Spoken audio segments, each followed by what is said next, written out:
You ever stop to consider how one uneventful choice, one modest, spontaneous gesture of generosity can upend the entire course of someone's life? Not with fireworks, not with theatrics, but with something as ordinary as deciding to remain when everyone else turns away. Troy Evans did not strive to be anyone's hero. He was 44, a divorced father who lived a simple life in Atlanta, a man who did his best, kept his nose clean, and worked hard to raise his teenage daughter the right way. He didn't pursue fame, he didn't crave the limelight. He just wanted to work, protect, and keep his head down. The type of man who is unnoticed in the hustle and bustle of day-to-day life until he happens by right when a person needs him most, and that person was his boss.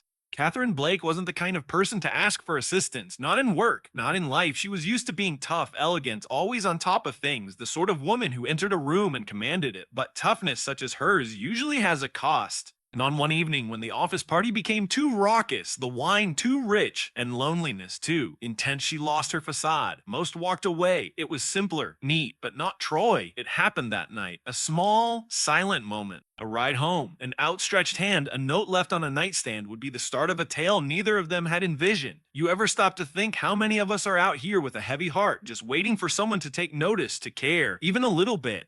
Occasionally, the toughest people are the ones keeping themselves together with thread we can't see. And sometimes it's the quietest that are carrying the wisdom and calm we all manage to forget we need. This isn't a romance story, not exactly. It's a story about connection. About two individuals who didn't have any reason to be familiar with each other outside of work, until life forced them into a moment of weakness, and instead of walking away, one of them remained, listened, assisted, no agenda, no strings attached, and that decision would resonate into something much more profound. In the weeks that followed, what had started as a thank you turned into lengthy conversations, surprise dinners, and a type of companionship that neither of them had allowed themselves to wish for in years. And at the center of it all, a teenager who had witnessed something beautiful happen well before the adults had.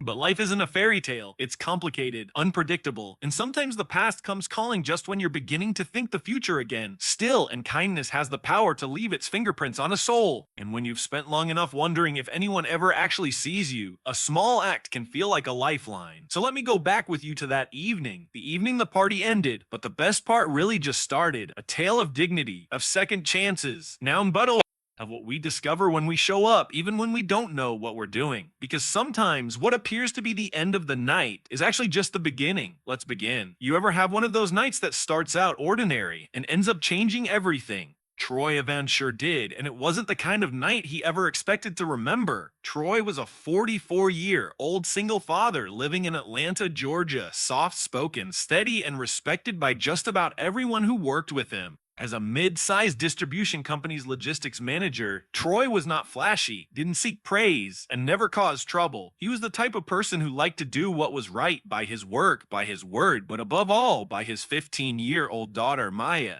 Sharp as a tack, she was his entire world. Because her mother had died when Maya was a toddler, Troy had assumed each role grudgingly: father, mother, guardian, mentor.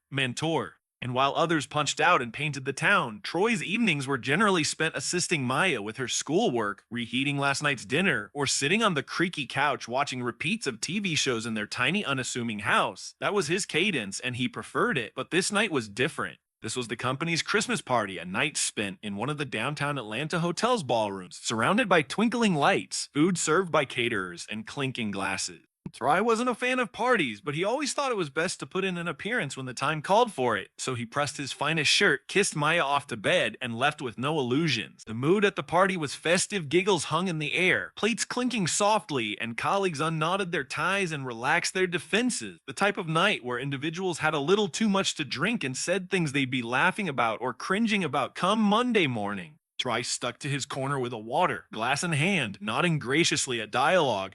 Smiling every now and again at someone's joke, but otherwise sticking to himself. He saw Catherine Blake, the CEO of the company, circulating around the room, wine glass never out of her reach. Now Catherine was a force to be reckoned with. A keen businesswoman, always impeccably turned out, the sort of boss who operated a tight ship and wouldn't stand fools. Hard as nails and at times icy, but effective was what everyone said about her. But as the evening went on, Troy detected something different in her. The gloss began to fade. Her laughter increased, her footing less steady, and her normally sharp eyes to move in and out of focus. He observed as she staggered while attempting to grab hold of a chair, dropping her purse to the ground and laughing hysterically as though it was the funniest thing on earth. Several people around her raised an eyebrow, but immediately averted their gazes, acting like they did not notice. Others started to exit quietly, uncomfortably, evidently making a mental decision that it was somebody else's issue. Troy might have done the same thing. It wasn't his responsibility to mind the CEO. That's not the sort of man Troy was, though. Something within him would not let him. Perhaps it was the years of taking care of a child by himself. Perhaps it was just that he'd always been this way, but he couldn't leave someone who so obviously needed assistance regardless of rank. So he went to her softly, not wishing to frighten or humiliate her. "Men's Blake," he said firmly but gently, "I believe it's time to go home. Can I take you there?" She blinked at him slowly, as though attempting to identify him, then nodded with a sheepish, exhausted smile.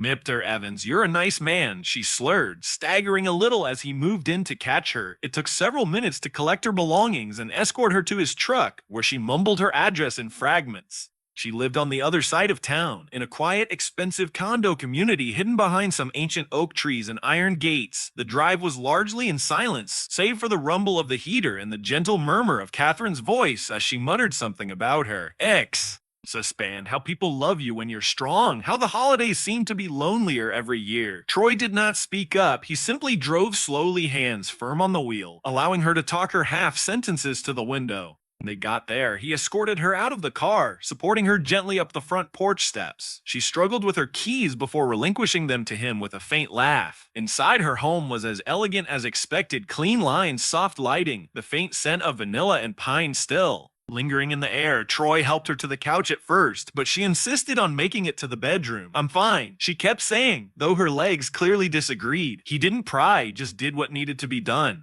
After she had settled in bed, he filled a glass of water, set it beside her on her nightstand, and left a short note on her dresser, a brief message: "Got you home safe. Drink water. Rest up. Te no shroomin. No anticipation. No righteousness." Just a brief reminder that someone had bothered to do the right thing. He eased out stealthily, pulling the door shut softly behind him. As he emerged into the cold winter air and back out of his truck, he didn't give much thought to what had occurred. He was not seeking a thank you or even offers aid. He was just hoping she would be fine in the morning. But what Troy was unaware of, what none of them was aware, was that the night wasn't yet over. Not actually. Actually, it had only barely started. Messin. "Blake," Troy said softly, moving in and extending his stable hand. "I believe you've had quite enough for the night. Allow me to take you home." His tone was soothing, firm but polite, the tone a man uses when he doesn't intend to dominate, only to assist. Initially, Catherine Blake bristled, her pride surging up through the wine haze. She withdrew her arm slightly, her face a mixture of confusion and embarrassment. For an instant, she seemed likely to refuse, and quite frankly, Troy wouldn't have blamed her. She was the boss, after all. A woman who made her reputation on toughness, control, and a quick wit that never really missed its target. But tonight, none of that existed. Tonight, she was simply exhausted, fatigued, although in a way Troy recognized. After a few slow seconds, her shoulders slumped and she gave a quiet nod, the kind that says, "I'm too tired to pretend right now." She reached for his arm without looking him in the eye. He escorted her down the hotel ballroom steps, one slow step at a time, her heels clicking awkwardly on the marble as the last stragglers tried not to look.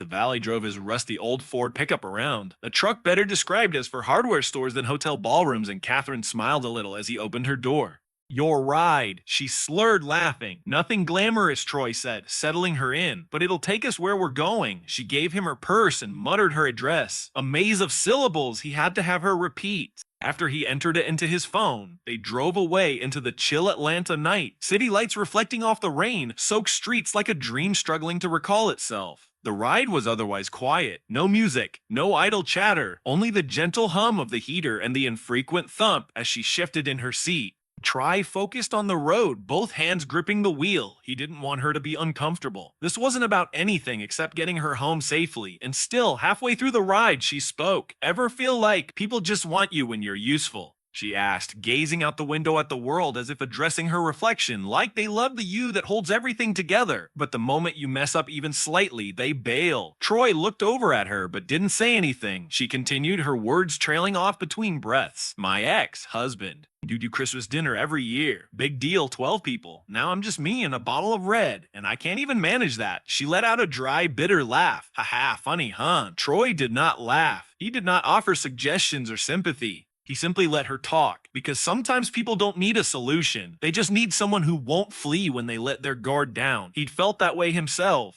He remembered the early mornings after his wife died, struggling to maintain his fortitude for Maya, keeping up the fate of not being shattered so his little girl wouldn't witness him shedding tears. He remembered those empty nights, alone at the kitchen table with nothing but silence as a companion, and perhaps that's why he didn't speak much. Because he understood there weren't suitable words for that sort of emptiness. Soon enough, they became her neighborhood, a peaceful tree-lined community just above the city, gated, tranquil. The sort of place where porch lights shone warm and gentle, and wind chimes caressed the breeze like whispers.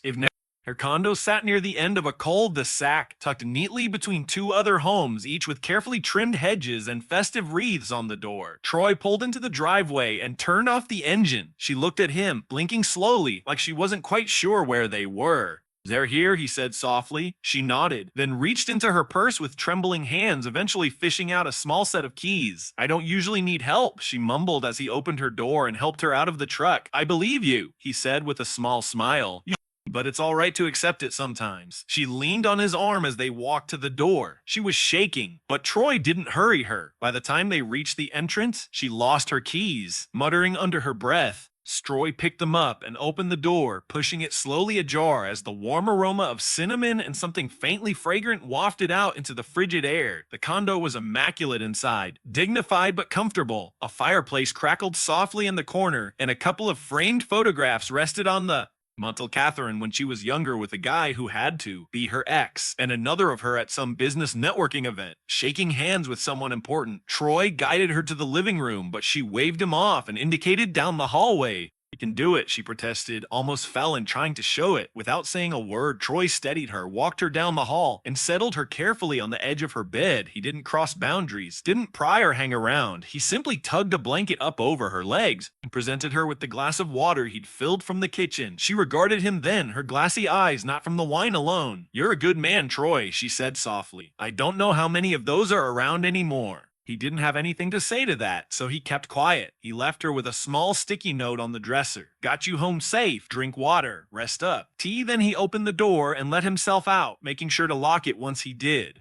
Walking around to his truck and getting in, he glanced up at her window, noticed the soft light of the bedside lamp, and breathed a sigh of relief. He didn't anticipate a thank you. He didn't even expect her to remember. He just hoped she'd feel a little less alone when she woke up. Because sometimes doing the right thing doesn't make noise. It just leaves a quiet mark on someone else's story, the kind that lingers long after the night ends. The next day, when the sun came up over Atlanta's peaceful suburban communities and winter's chill lingered softly on the windows, Troy Evans was already awake, going through his morning routine with the same quiet determination he always showed. He was standing by the stove in his tidy but compact kitchen, tossing scrambled eggs while the radio provided a soft background hum, a soothing gospel song that always seemed to soften the morning. Maya, his 15-year-old daughter, remained upstairs, sleeping in for the weekend, and the house had that calm stillness he'd grown to cherish over the years. But before he had plated the eggs and gone for the kettle to brew coffee, his phone had buzzed on the counter. Unknown number.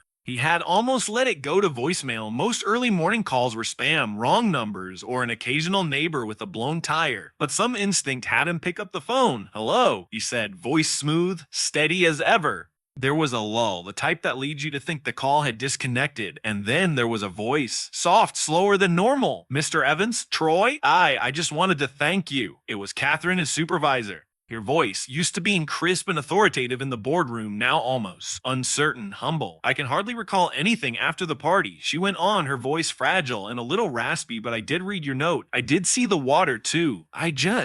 No, you didn't have to do any of that." Troy rested against the counter, his forehead lightly furrowed, not because he was irritated, but because he could sense this wasn't coming easy to her. Catherine Blake was not a woman who had a habit of displaying vulnerability. She was a businesswoman with backbone, always 10 steps in front, always in charge. And yet here she was now, phoning him on a Saturday morning to thank him for doing something most people would have overlooked. "You could have left me there," she continued after a pause, "but you didn't." "It means more than you can imagine." Troy smiled weakly, not because he was proud, but because he was quietly pleased with himself for having done the right thing when nobody was looking. "Just doing the right thing, ma'am," he said simply. That was his habit. No speeches, no sweet talk.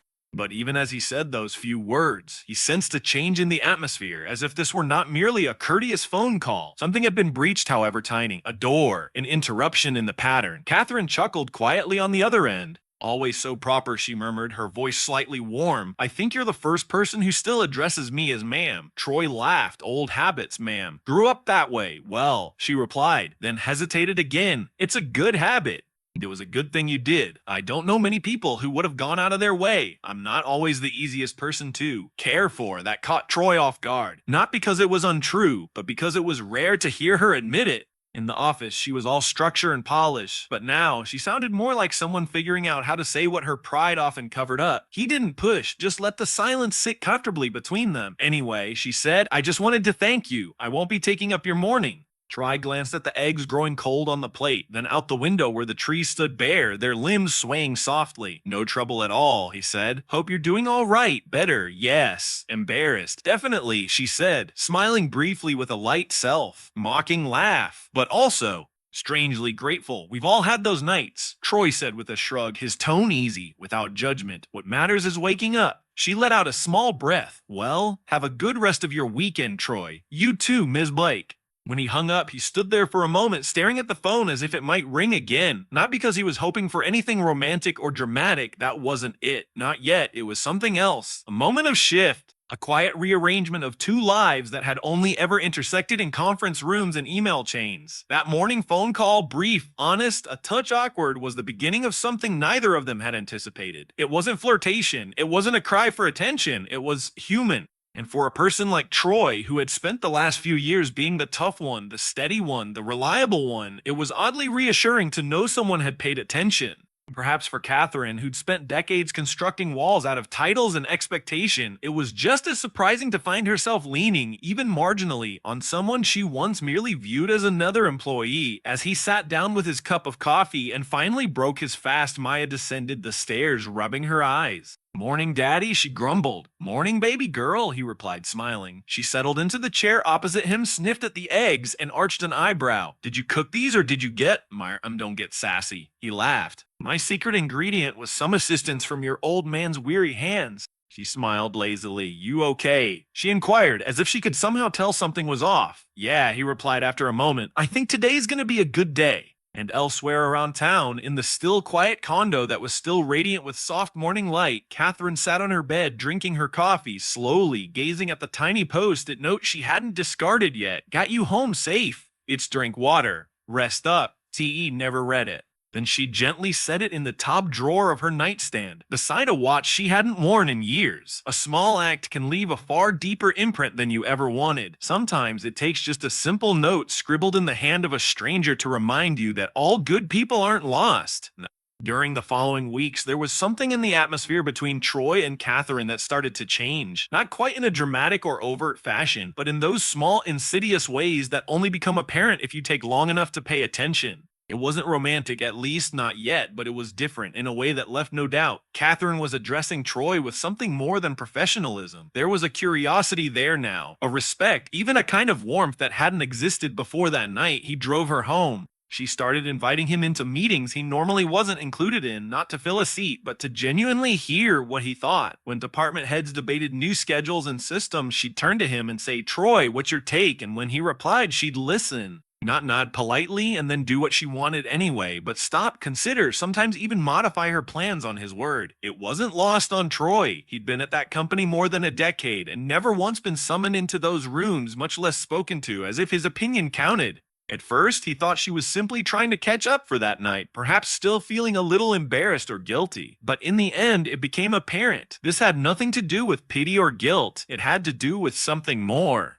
Catherine was impressed by the way he navigated the world, quiet, calm, steady. The type of strength that didn't make noise, but made everything around it feel secure. The type that results from getting through things you don't discuss. One day, she even accompanied Troy and his daughter, Maya, to lunch at a tiny diner close to the office. It was casual. Troy was collecting Maya from school and Catherine just so happened to be strolling by. May I join you two? She asked, slightly winded, not her usual slick self. Troy blinked, taken aback, but Maya smiled and slid over in the booth. Of course, as Blake, she chirped as room. They chatted over burgers and milkshakes and laughed more than anyone could have predicted.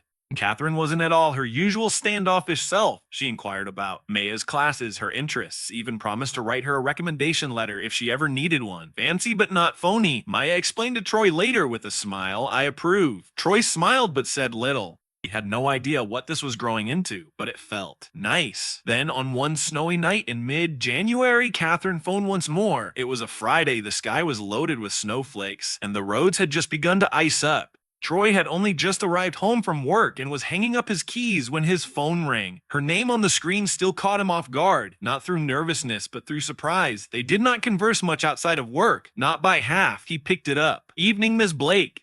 "Troy," she said, somewhat apprehensively. "Yeah, I know it's last minute and I don't want to intrude, but I cooked entirely too much stew tonight. Beef and potatoes, family recipe. I was just wondering, would you and Maya like to have dinner at my place? I really like the company." Troy blinked, taken aback. Not that it wasn't nice, but that it felt so intimate. Catherine didn't do last minute or casual. But then there was this one thing about her voice, some softness he wasn't accustomed to. So he asked Maya, "Mason." "Blake," she replied, grinning. "Heck yeah, let's go." And they wrapped up and headed out, tires grinding haltingly through the new powder as the snowflakes grew thicker. Catherine greeted them at the door in warm slippers and a gentle gray sweater, her usual hard edges blunted by the golden yellow light within. The condo had the scent of garlic and rosemary, and as soon as they came inside, it seemed less like a sterile visit and more like a reunion between friends they'd known for years longer. Dinner was simple bowls of thick stew, crusty bread, ginger ale glasses. They chatted. They spoke of Christmases as kids, humiliating school anecdotes, and favorite old films. Catherine shared with Maya her early days in Chicago, sneaking into the back of jazz clubs with her brother.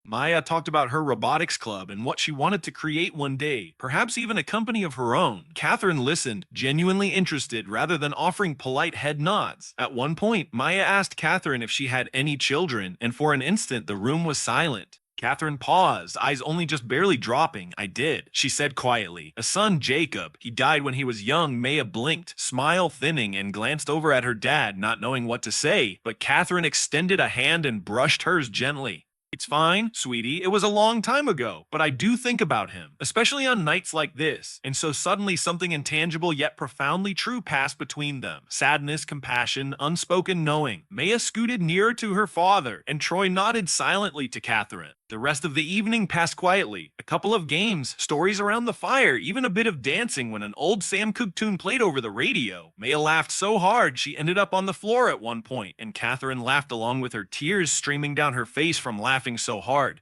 That night became a regular occurrence, not every week, not on a schedule, but whenever it seemed right. Occasionally, Catherine would order takeout and bring it back to their home. Other nights, Maya would invite us to help prepare something new at hers. They were gradually and by surprise a kind of adopted family, not born of blood, but of generosity, faith, and moments that quietly sewed themselves into the heart. And even though no one ever spoke it aloud, they all knew this was not just about supper. It was about healing and perhaps, possibly, beginning anew. Now this isn't some kind of fairy tale where everything is tied up in a bow. There weren't any moonlight confessions of love, no sweeping gestures or dramatic plot twists. En bintas of Mesli, evi gizing kapaget deba, emi meeble slate winier sulfuritic. But life doesn't very often work that way, certainly not for people like Troy and Catherine, who had each gone through their own storms in silence and without accolades along the way. However, something very real started to coalesce between them. Not friendship and not quite a romance. Not yet, in any case, but something deeper than either of them anticipated. They grew familiar, comfortable, the kind of close that doesn't require a name to be sensed. They still work together, yes, but now the conversations overflowed past boardrooms and office news. There were texts regarding Maya's science fair project, shared recipes, Jerlig's random Saturday morning phone calls, which began with just checking in and ended with giggles over something ridiculous that had happened during the week. They became, in the most literal sense, present in one another's lives. One night, a balmy spring night months after that company party, the three of them sat on Catherine's wraparound porch. Maya was on the lawn, playing with the neighbor's golden retriever, her laughter drifting up like a song. Catherine sat on the porch swing, tea glass in one, hand, eyes gentle under the dying light. Troy was beside her, elbows on his knees, observing the sky change from blue to gold to rich indigo. There was a peace among them, one that didn't require to be filled with words. His presence was sufficient, but after a long silence, Catherine turned to him. Her voice was low and considerate, more serious than she ever let it be. "You know," she said, "that night, when you drove me home, you didn't just protect me, you reminded me that kindness is still out there, that someone might notice me struggling and not turn away. I had forgotten what that was like." She wasn't being dramatic. She spoke softly, the kind that linger even after it's gone. Troy shifted slightly in her direction, but did not interrupt. She went on, I've made a life of being strong, always the one who keeps it together, always the one who takes care of things. I've done all right, I think, but you get lonely up there on the pedestal that people place you upon. Sometimes you don't even know how much you need somebody to just appear. Troy gazed out across the lawn where Maya now lay in the grass, arms outstretched as if bathing in the stars. Funny, he said softly, I thought I was assisting someone who was in need of a hand. Never thought it would become all this. He laughed softly, shaking his head. Didn't see it coming. Catherine smiled at that, not the composed smile she puts on at meetings, but a genuine one. Weary, thankful. That's the thing, though, she answered. Most of the things that alter our lives don't make a big noise. They creep in, quiet, simple. One act of kindness at a time. The creak of the swing echoed beneath them as the wind caught up to them, rustling leaves and filling the air with a slight chill. Troy relaxed back, allowing his shoulders to rest. He considered all the decisions he had made in his life. Some difficult, some unclear. He considered raising Maya alone, considering the times when money was scarce, when silence within the house grew too dense to be endured, and he considered how none of that had readied him for something as unexpected and therapeutic as this new bond. It's odd, he said after a pause. You live long enough believing it's too late for new chapters. You think your book is all but written, particularly the chapter on admitting folks. He didn't finish, but I suppose every so often life sends you a reminder that you're not finished with yet. Catherine laid her hand across his, not with drama, simply softly. No words, just a quiet understanding. Two individuals who'd borne stoic sorrow, who'd constructed barriers to protect themselves, now sharing a table, at last allowing someone in. And in that moment, nothing else mattered, not what would happen next, whether they'd become more than acquaintances, whether they'd just stay each other's preferred family, whether things would remain the same or change once more. All that counted was that they'd shown up for one another in the most ordinary, extraordinary manner. And perhaps that's the greatest lesson of all. The strongest bonds don't start with fireworks and grand gestures. They start in small ways, in taking the time to show up when someone else needs it, even if they never say so. They begin with offering a hand, pouring a glass of water, writing a short note that says, you're not alone. Because the truth is, kindness still matters. Showing up still matters. Undefined, and sometimes that's all it takes to turn an ordinary night into the beginning of something beautiful. As Maya curled onto her side in the grass, her finger pointing upward at a star newly visible in the darkening sky, Troy and Catherine sat side by side on that porch swing, no longer strangers, no longer just colleagues, but two individuals whose tales had gently interwoven themselves into one another's. And not because they meant to, but because when it counted most, they both appeared. And sometimes life reminds us that it is not the sweeping gestures, but the small ones of tenderness that leave the most indelible mark. A quiet ride home, a glass of water by a nightstand, a note that reads you matter. These are not little things, they're the stitches that sew together our common humanity. We all have our moments of feeling invisible, drained, or just plain exhausted. But when another person decides to notice, us really notice, as something changes, a bridge is built, a heart is softened. Perhaps, just perhaps, a second chance starts. So if you've ever wondered whether kindness still counts in this fast-moving world, it does, and it always will. Sometimes the greatest strength lies not in fixing everything, but in simply showing up gently, quietly, and with an open heart.